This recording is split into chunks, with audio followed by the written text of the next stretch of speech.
정부가 야당 주도로 국회를 통과한 쌍특검법과 지역화폐법의 위헌성이 짙다며 대통령의 제2요구권, 즉 거부권 행사를 건의하기로 했습니다. 야당 지도부들은 용산을 찾아가 규탄 기자회견을 여는 등 즉각 반발했습니다. 이태원 참사 전후 부실한 대응으로 재판에 넘겨진 이임재 전 용산경찰서장이 1심에서 금고 3년을 선고받았습니다. 박희영 전 용산구청장에 대해선 무죄 판결이 나왔습니다. 천안 독립기념관이 때 아닌 순환을 겪고 있습니다. 경기도에 이어 정부까지 서울에 새로운 기념관을 짓겠다고 공식화하면서 독립기념관의 상징성과 위상이 격화될 거란 우려가 나오고 있습니다. 성심당이 전국적인 인기를 끌면서 주말 대전에서 열린 빵 축제에 전국에서 14만 명이 몰려왔습니다. 행사장 입장에만 4시간이 걸리는 등 부실한 행사 운영에 비판의 목소리도 나오고 있습니다.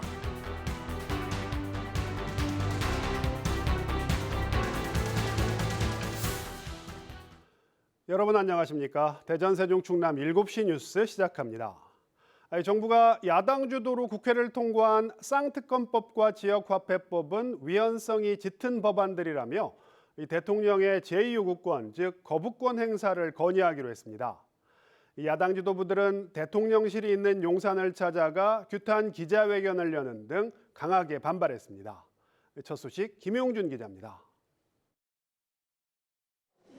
정부가 지난 19일 국회에서 야당 주도로 강행 처리된 주요 법안들에 대해 대통령의 제2요구권을 건의하기로 오늘 국무회의에서 의결했습니다. 해병대원 특검법과 김건희 여사 특검법 그리고 지역화폐법이 대상입니다. 회의를 주재한 한덕수 국무총리는 이미 위헌성이 확인돼 여러 차례 폐기된 특검법을 야당이 밀어붙이고 있다고 말했습니다. 민의의 전당인 국회가 국민의 이익을 대변하기보다는 정파적 이익만을 앞세우며 국론을 분열시키고 있다는 우려가 날로 커지고 있습니다. 지역화폐법도 지방자치단체의 상품권 발행을 강제해 자치권의 근간을 훼손하고 정부의 예산 편성권 침해 소지까지 있다며 지적했습니다. 여당은 거부권이 행사되면 법안을 폐지시키겠다는 의지를 분명히 했습니다. 쌍특검법과 지역화폐 현금 살포법에 대해 제의를 하게 되면 우리 국민의힘 의원들은 다시 한번 하나로 똘똘 뭉쳐 폐기시킬 것입니다. 민주당과 조국혁신당 등 야당 지도부는 대통령실이 있는 용산을 찾아 기자회견을 열고 즉각 반발했습니다. 거부권을 포기하고 특검을 수용하십시오. 또다시 특검을 거부한다면 기다리는 것은 국민적 저항과 정권 몰락뿐입니다. 민주당은 법안이 국회로 돌아오면 다음 달 4일 본회의를 열어 주말이라도 재표결하겠다는 방침인 가운데 여당 지도부는 이탈표를 막기 위해 주력하고 있습니다. 우원식 국회의장은 선거법 공소시효가 다음 달 10일까지이기 때문에 그 일정에 맞춰 적절하게 재표결 시점을 정하겠다고 밝혔습니다. KBS 뉴스 김용준입니다. 정부가 적정 의료 인력 규모가 얼마인지 따져보기 위해서 올해 안에 의료 인력 수급 추계위원회를 출범시키겠다고 밝혔습니다. 정부는 위원회 과반 이상을 의사단체 추천으로 구성하겠다고 했지만 의사단체는 정부의 사과와 내년도 증원 재검토 없이는 참여할 수 없다는 입장입니다. 보도에 주현지 기자입니다. 정부가 적정 의료 인력 규모를 분석하기 위해 의료 인력 수급 추계위원회를 올해 안에 구성하기로 했습니다. 의사 등 이해 당사자들이 참여하는 자문 조직을 만들어 의료 인력 수급 추계와 조정 시스템을 제도화하겠다는 취지입니다. 추계위원회의를 통해 의료 전문가 자문을 받고 이후 최종 의사결정 기구인 보건의료정책심의위원회에서 적정 의료 인력 규모를 최종 결정하는 방식입니다. 위원회는 의사와 한의사, 약사 등 직종별로 설치합니다. 우선 1차 년도 추계 대상인 의사와 간호사 직군의 추계위부터 설치할 예정이며 다음 달 18일까지 위원 추천을 받기로 했습니다. 각 직종의 추계위원은 모두 13명으로 이 중 7명은 해당 직종단체의 추천으로 구성합니다. 의사 인력 수급 추계위에는 전체 위원 중 7명을 의사단체에서 추천할 수 있습니다. 다만 중립성 확보를 위해 위원장은 특정 직역에 속하지 않은 연구기관 추천위원 중에서 위촉합니다. 조기용 복지부 장관은 그동안 정책 추진 과정에서 생겨난 불신과 오해들을 해소해야 한다면서 의료계의 참여를 재차 촉구했습니다. 하지만 정부의 참여 촉구에 의료계는 회의적인 입장입니다. 대한의사협회는 입장문을 통해 정부의 사과와 내년도 의대 증원 원점 재검토 없이는 수급추계위원회 참여가 불가하다고 강조했습니다. KBS 뉴스 주현지입니다. 공직선거법 위반 재판에서 위증을 요구한 혐의로 기소된 이재명 더불어민주당 대표에 대해 검찰이 징역 3년을 구형했습니다. 검찰은 이 대표가 반복된 거짓말을 은폐하기 위해 사법질서를 교란했다고 주장했는데 이 대표는 검찰이 짜깁기로 증거를 조작해 야당을 말살하려 한다고 맞받았습니다. 김범주 기자가 보도합니다. 검찰이 위증교사 혐의로 기소된 이재명 더불어민주당 대표에 대해 징역 3년을 선고해달라고 재판부에 요청했습니다. 검찰은 이 대표의 위증교사 혐의 사건 결심 공판에서 이 대표가 반복적인 거짓말을 은폐하기 위해 가짜 증언까지 만들어 국민의 선거권을 침해하고 사법 질서를 교란시키는 등 범행의 중대성이 크다며 징역 3년을 구형했습니다. 징역 3년은 위증범죄에 대한 대법원 양형기준상 최고 형량입니다. 반면 이 대표는 재판에 출석하면서 검찰이 짜깁기로 사건과 증거를 조작해 야당을 말살하려고 한다며 작심 비판을 쏟아냈습니다. 법을 왜곡하는 것은 범죄입니다. 친위 쿠데타지요. 이런 폭력적인 행위를 절대 용서해서는 안 됩니다. 이 대표는 2018년 경기지사 선거 토론회에서 과거 벌금형이 확정됐던 검사 사칭 사건을 누명으로 표현했다가 허위사실 공표 혐의로 재판에 넘겨졌습니다. 대법원에서 무죄를 선고받았지만 그 과정에서 고 김병량 성남시장의 수행비서였던 김진성 씨에게 이 대표를 주범으로 몰기 위한 협의가 있었다는 위증을 요구한 혐의로 지난해 10월 재판에 넘겨졌습니다. 함께 재판에 넘겨진 김 씨는 자신의 위증 혐의를 인정한 반면 이 대표는 재판 초반부터 줄곧 혐의를 부인하며 검찰이 녹취록 중에서 불리한 내용만 제시해 왜곡했다고 주장했습니다. 만약 이 대표에게 금고 이상의 형이 확정될 경우 형이 실효될 때까지 대선 출마가 불가능해집니다. 한편 지난 20일 검찰이 징역 2년을 구형한 이 대표의 공직선거법 사건 재판 선고는 11월 15일로 예정돼 있습니다. KBS 뉴스 김범주입니다.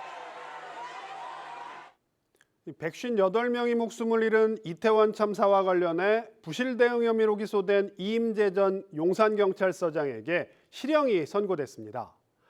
당시 경찰 대응을 지휘한 책임자의 업무상 과실을 법원이 처음으로 인정한 건데요. 반면 같은 혐의로 기소된 박희영 용산구청장에게는 무죄가 선고됐습니다. 보도에 신현욱 기자입니다. 빠르게 법정을 벗어나는 이임재 전 용산경찰서장. 이태원 참사와 관련해 부실한 대응을 한 혐의로 지난해 1월 재판에 넘겨졌습니다. 유가족에게 할 말 없습니까? 죄송하고 또 죄송스럽습니다. 1심 재판부는 이 전 서장에 대해 오늘 금고 3년의 실형을 선고했습니다. 재판부는 이 전 서장이 언론 보도와 경찰의 정보 보고 등을 통해 군중 밀집의 위험성을 예견할 수 있었다고 판단했습니다. 상황을 통제하고 관리해야 할 의무가 있는 이 전 서장이 경비 대책을 세우거나 위험 정보를 수집하지 않는 등 의무를 다하지 않았다고 본 겁니다. 또 참사 현장 부근에서 인원 통제를 요청하는 112 신고가 있었지만 무전을 제대로 듣지 않는 등 대처에 소홀했다고 지적했습니다. 법원이 이태원 참사 당시 경찰 대응을 지휘한 책임자의 업무상 과실을 인정한 건 이번이 처음입니다. 다만 참사 현장 도착 시간을 허위로 기재하도록 지시한 혐의, 국회 청문회에서 허위로 증언한 혐의 등에 대해선 직접 증거가 없다며 인정하지 않았습니다. 반면 박희영 용산구청장 등 용산구청 관계자들은 모두 무죄를 선고받았습니다. 판결에 대해 어떻게 생각하십니까? 죄송합니다. 재판부는 인파를 통제하고 해산시키는 행위를 행정기관의 직접적이고 구체적인 의무로 보기 어렵다고 설명했습니다. 유가족들은 용산구청이 사전에 경찰에 경비 요청을 했거나 직접 인파 통제에 나섰다면 대규모 참사를 막을 수 있었을 것이라며 납득할 수 없는 결과라고 밝혔습니다. 좀 더 구체적으로 구청장에게 부여되는 의무라든지 이런 것들을 판단했어야 되는데 이런 것들을 너무 소극적으로 법원이 판단한 것이 아닌가. 업무상 과실치사상 혐의로 재판에 넘겨진 김광호 전 서울경찰청장 등에 대한 선고는 다음 달 17일로 예정돼 있습니다. KBS 뉴스 신현웅입니다. 지난 26일 전남 순천에서 10대 여성 청소년을 흉기로 살해한 혐의로 구속된 30대 남성의 신상 공개가 결정됐습니다. 피의자는 30살 박대성입니다. 일면식도 없는 10대를 무참하게 살해했다는 게 공개 이유인데 왜 범죄를 저질렀는지는 여전히 미지수입니다. 보도에 손준수 기자입니다. 새벽 시간 도심 한복판 길거리에서 17살 여성 청소년을 흉기로 살해한 피의자의 신상이 공개됐습니다. 1994년생 30살 남성 박대성입니다. 전남경찰청은 신상정보공개위원회를 열고 중대범죄 신상공개법에 따라 박대성의 머그샷을 공개하기로 결정했습니다. 범행의 잔인성과 피해의 중대성이 인정되고 국민 불안과 유사범행 예방 효과를 고려해 이같이 결정했다고 밝혔습니다. 박대성이 범행 10여 분 뒤 거리를 지나가며 찍힌 것으로 추정되는 영상도 공개됐습니다. 박대성은 태연하게 주변을 두리번거리고 웃음 띤 얼굴을 보여 공분을 사고 있습니다. 박 씨는 범행 이후에도 인근 주점에서 술을 마신 것으로 전해졌는데 왜 범죄를 저질렀는지조차 제대로 진술하지 않고 있습니다. 왜 그러셨어요? 그때 기억이 나지 않습니다. 죄송합니다. 피습 현장에 마련된 분향소에는 추모객들의 발걸음이 이어지고 있습니다. 피해자가 평소 좋아했던 딸기 우유가 꽃과 함께 놓여 있고 지켜주지 못해 미안하다는 내용의 추모글도 쌓여 있습니다. 이런 말 전하게 돼서 좀 안타깝지만 그래도 좋은 곳에 가서 거기서라도 꼭 이뤘으면 좋겠습니다. 경찰은 박 씨를 상대로 범행 동기 등에 대한 보강 수사를 마치는 대로 검찰에 송치할 예정입니다. KBS 뉴스 손준수입니다. 이 딥페이크 음란물 같은 불법 콘텐츠의 확산 경로로 악용되어 온 텔레그램 측이 해외 모처에서 우리나라 방송통신심의위원회 관계자들과 첫 대면회의를 가졌습니다. 그동안 폐쇄적인 운영으로 잘 알려진 텔레그램이 적극 협조하겠다는 뜻을 밝힌 만큼 문제 해결의 실마리가 될지 주목됩니다. 김유대 기자가 보도합니다.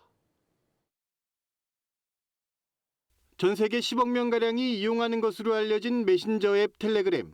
국내에서도 한 달에 한 번 이상 접속하는 이용자가 300만 명을 넘어설 정도인데 딥페이크 성범죄 영상물 같은 불법 콘텐츠의 주요 확산 통로로 지목되기도 했습니다.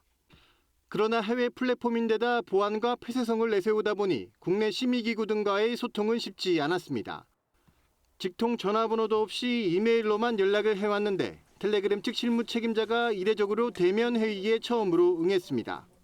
텔레그램은 우리 위원회뿐만 아니라 모든 기관들하고 소통 자체가 어려웠었고요.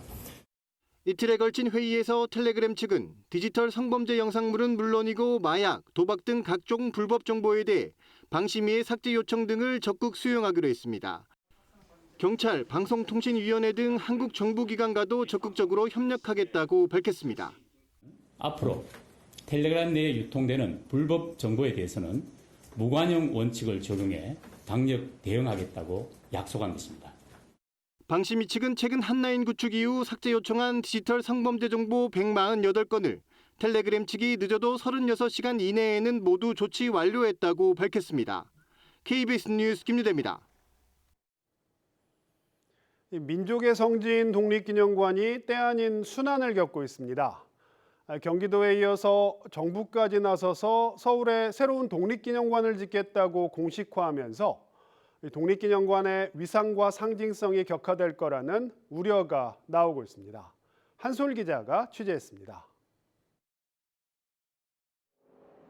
정부가 2025년 광복 80주년을 맞아 서울에 새 독립기념관 건립을 추진합니다.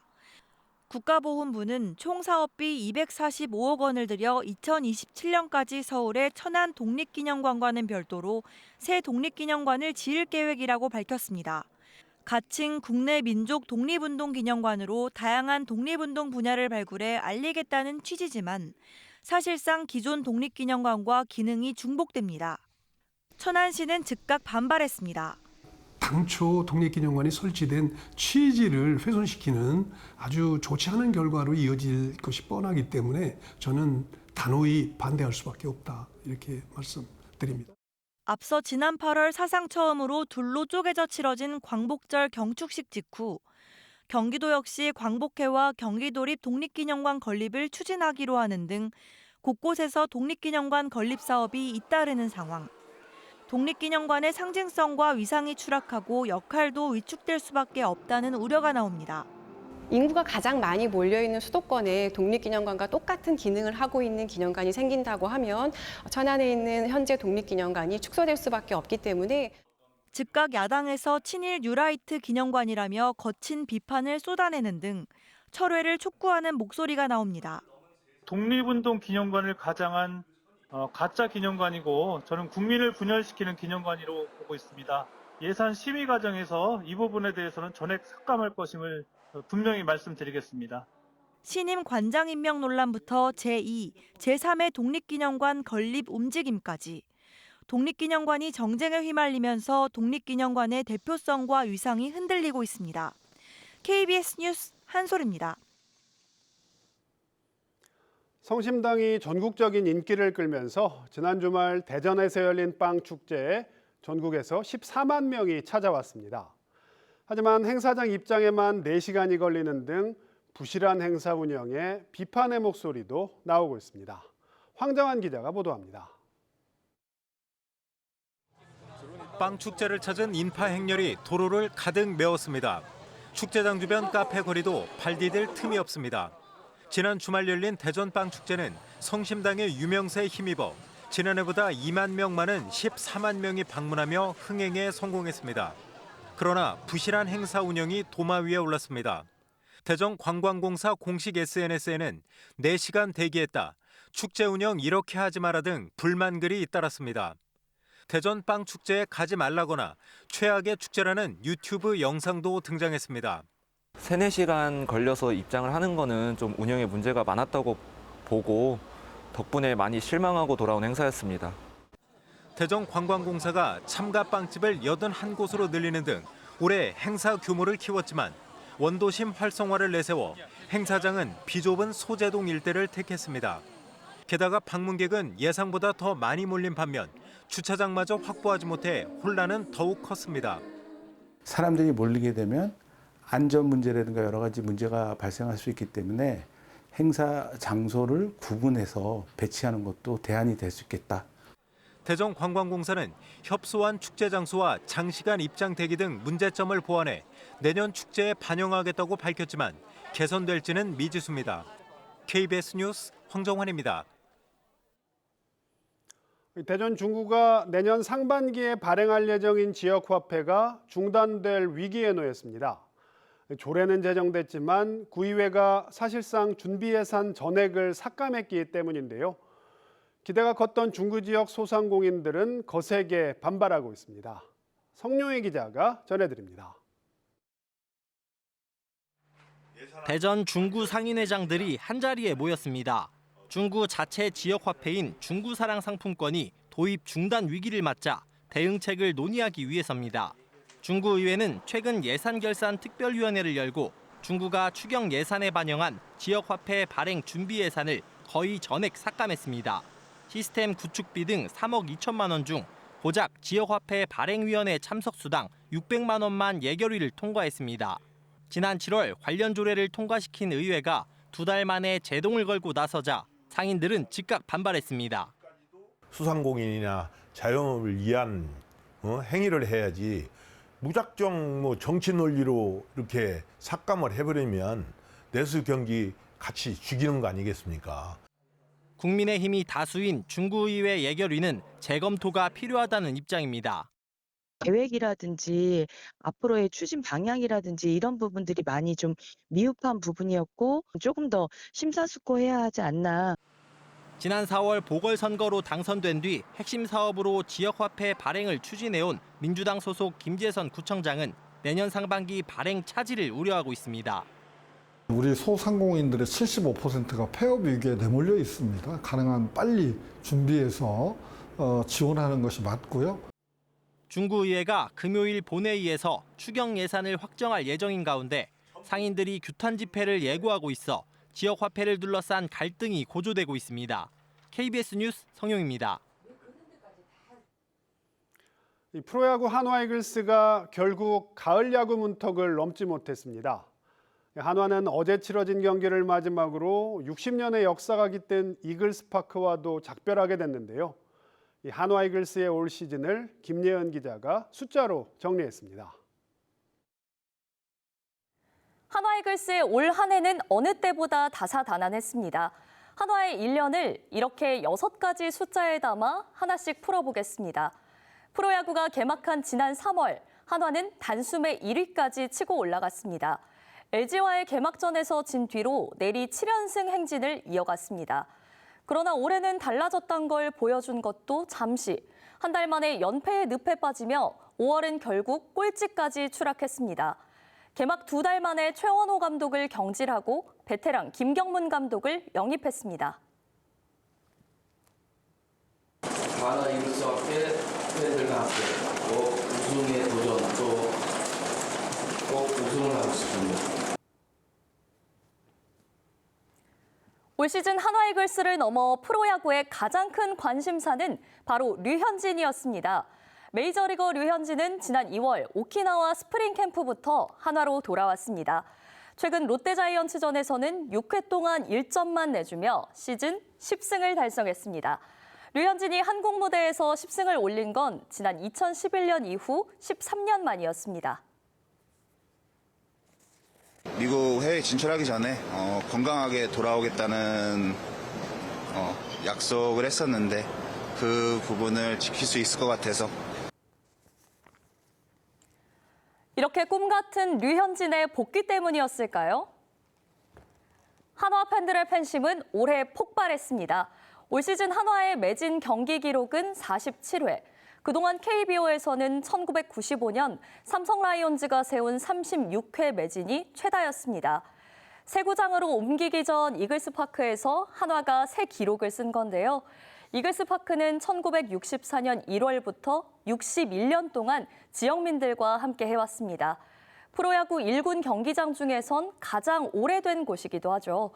이제 긴 역사를 마무리하고 다음 시즌부터는 내년 2월 준공되는 베이스볼 드림파크로 보금자리를 옮깁니다.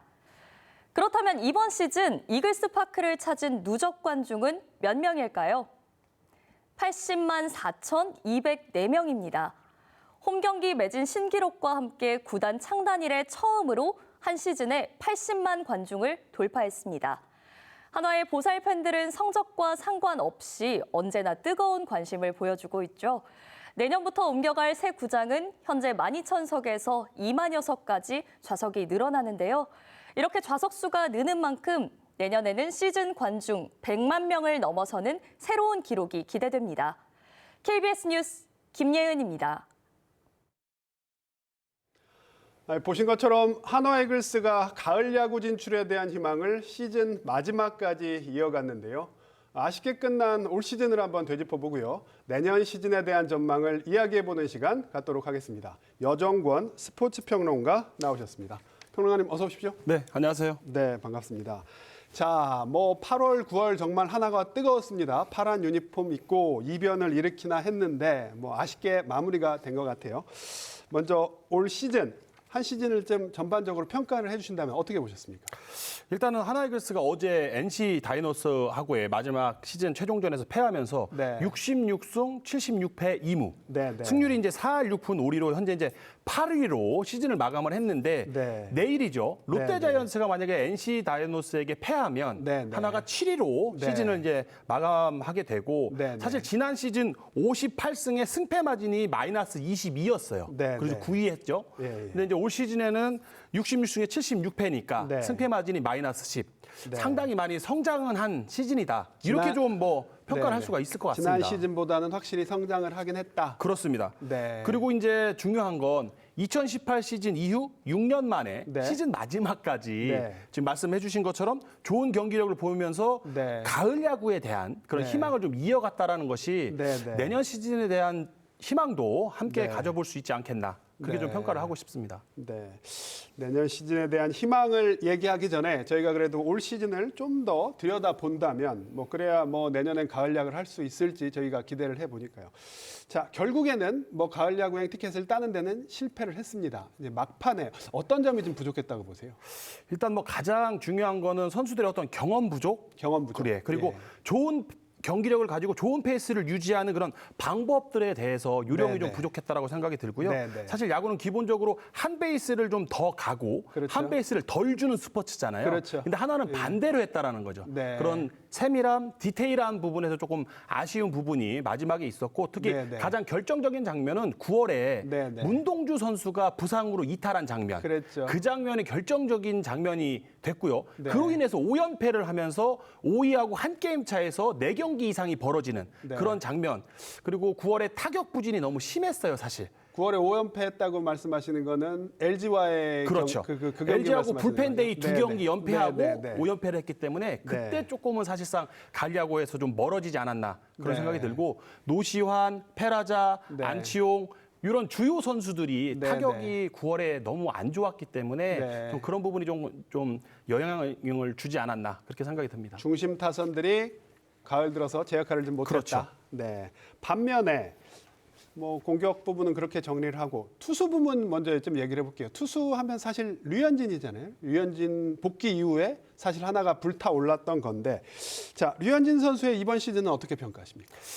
참 류현진 선수의 성적을 보면 상당히 많은 분들이 좀 기대보다 못 미쳤다 이렇게 보시는 분들이 있어요. 하지만 베테랑으로서의 책임감 그리고 성적에 대한 부담감이 굉장히 많았을 거고요. 그리고 사실 마지막 메이저리그와 한국 복귀를 이렇게 저울질하면서 사실 동계 훈련이 좀 저는 부족했다고 생각을 하거든요. 그럼에도 불구하고 16번의 퀄리티 피칭, 10승, 3.87의 평균 자책점.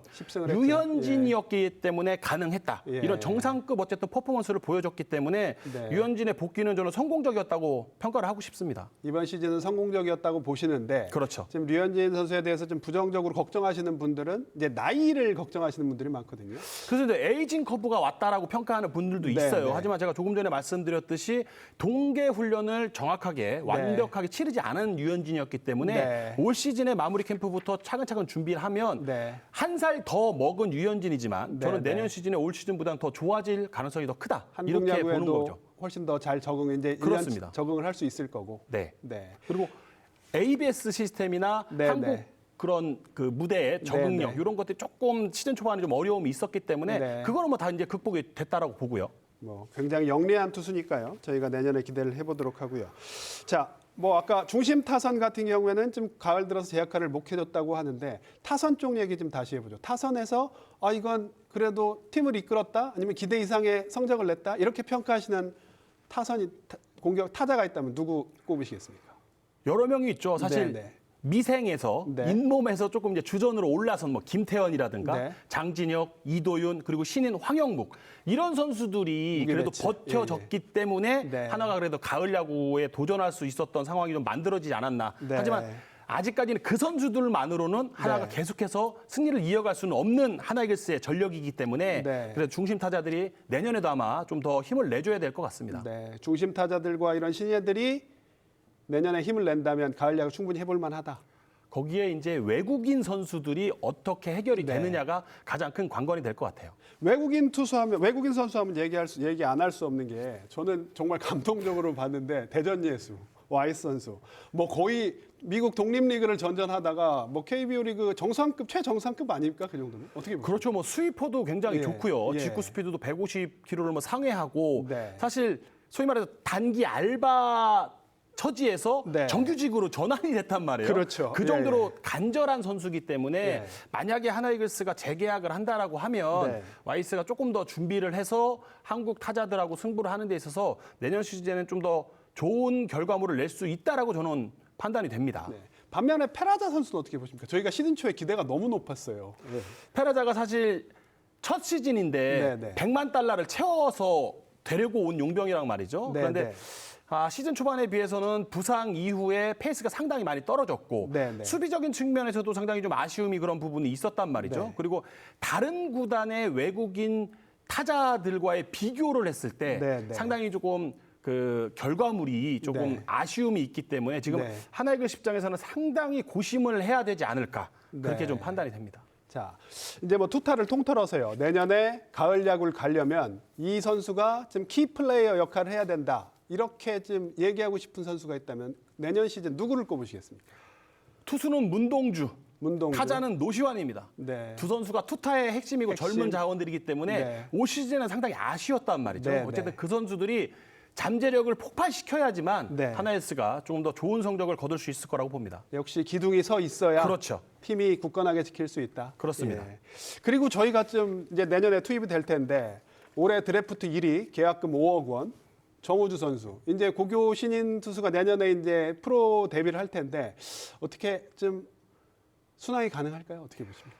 일단 2순위인데 네. 1순위 덕수고의 정현우 선수만큼 네. 계약금을 5억 원을 네. 계약을 했단 말이에요. 그 네. 얘기는 1순위에 버금가는 선수의 대접을 해준 거예요. 구단에서. 네. 그렇다고 보면 전주고등학교 정우주 선수가 네. 즉시 전력감이라고 보지 않겠느냐라는 네. 판단이고 우한 투수로서 150 이상의 그런 공을 던질 수 있는 선수이기 때문에 네. 선발보다는 현재로는 중간에서 시작을 하지 않겠냐. 네. 그리고 충분히 정우주의 그 고등학교 시절의 퍼포먼스를 보면 네. 프로에서도 본인의 역할은 충분히 할 수 있다. 이렇게 좀 보여집니다. 통할 수 있다. 예.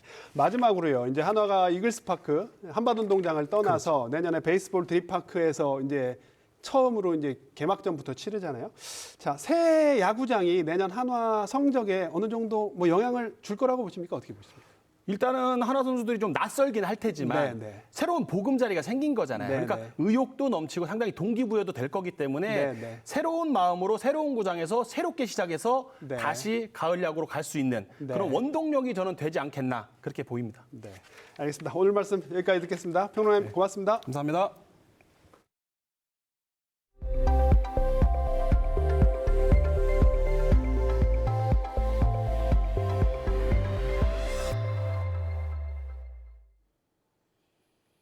다음 소식 이어갑니다. 일명 빌라왕 사건 이후 본격화된 전세 사기가 최근 수년 동안 끊이지 않고 이어지고 있는데요.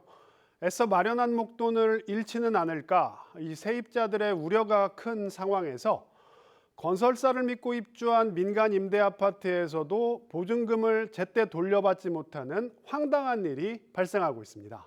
조정아 기자가 취재했습니다. 아산의 한 민간 임대 아파트에 4년째 거주 중인 30대 남성. 계약 기간이 만료돼 이달 말 이사를 앞두고 있는데 임대 사업자인 건설사로부터 황당한 연락을 받았습니다. 회사 사정이 어려워져 새로운 세입자를 구해야만 전세 보증금을 돌려줄 수 있다는 겁니다. 퇴거 신청 때는 아무 말 없더니 계약 종료 직전에야 듣게 된 일방적인 통보였습니다. 우리 돈이 어디 있냐 했을 때 이제 다른 건축 상황에 지금 쓰이고 있고 예비비만 남은 상태다라는 것도 들었었거든요. 예. 그래서 그럼 그게 말이 되냐라고 했을 때 그냥 그저 죄송하다는 말밖에 듣질 못했어요. 같은 아파트에서 피해를 본 주민만 80여 가구. 한 가구당 돌려받아야 할 전세 계약금은 평균 1억 4천여만 원으로 전체 100억 원이 넘습니다. 최근 4년 동안 전국에 있는 민간 임대 아파트에서 보증사고가 난 곳은 3,700여 가구. 해마다 증가 추세인데다 올해는 7월까지 발생한 건수만 해도 지난해 수준을 넘어섰습니다. 보증금을 돌려받지 못할 경우 주택도시보증공사를 통해 대위 변제를 받을 수 있지만 이마저도 심사 등의 수개월이 걸려 그 사이 늘어나는 피해와 불안감은 고스란히 세입자들의 몫입니다. 일정 규모 이상의 민간 임대 아파트의 경우에는 그 보증금을 돌려줄 수 있는 일정의 좀 예비비 성격의 자금을 좀 법적으로 좀 제재가 좀 필요한 것 같아요. 건설사를 믿고 입주한 민간 임대 아파트마저 보증사고 우려가 커지면서 임차인 보호를 위한 적극적인 대책 마련이 시급합니다. KBS 뉴스 조정아입니다. 자동차와 반도체 생산이 늘면서 지난달 산업 생산이 넉 달 만에 반등했습니다. 소비 지표도 날씨와 명절 등 영향으로 1.7% 오르면서 상승세로 전환했는데요. 지난달 산업 활동 동향을 이승훈 기자가 정리했습니다. 지난달 전 산업 생산은 7월과 비교해 1.2% 증가했습니다. 지난 5월부터 석 달 연속 감소하다 넉 달 만에 상승세로 전환하는 겁니다. 자동차나 반도체 같은 광공업의 생산이 는 영향이 큰데 특히 자동차 같은 경우 기저효과 등으로 이번에 22% 넘게 증가했습니다. 부품사 파업이라든지 설비 공사가 있었기 때문에 전월이 많이 감소하였습니다. 거기에 따른 기저효과가 좀 큰 것으로 보여집니다. 그래서 큰 폭으로 증가하였습니다. 소비를 나타내는 소매 판매도 1.7% 증가했습니다. 음식료품 같은 비내구재가 2.7% 늘었고 승용차를 비롯한 내구재도 1.2% 증가했습니다. 이른 추석으로 음식료품의 수요가 8월부터 늘었고 휴가철로 차량 연료 등의 소비가 는 영향도 있는 것으로 통계청은 분석했습니다. 항공기 수입 등으로 7월에 10% 넘게 증가했던 설비 투자는 지난달에는 5.4% 감소한 것으로 집계됐습니다. 현재 경기를 나타내는 동행순환 변동치는 0.1포인트 내려가 6개월 연속 하락 흐름을 이어갔고 미래를 예측하는 선행순환 변동치도 0.1포인트 하락했습니다. 현재 경기 지표인 동행순환 변동치가 6개월 연속 하락한 건 지난 2018년 7월에서 12월 이후 5년 8개월 만입니다. 정부는 부진한 내수를 보강하기 위해 공공기관의 투자를 늘리고 25조 원 규모의 소상공인 지원책도 신속히 추진하겠다고 밝혔습니다. KBS 뉴스 이승훈입니다.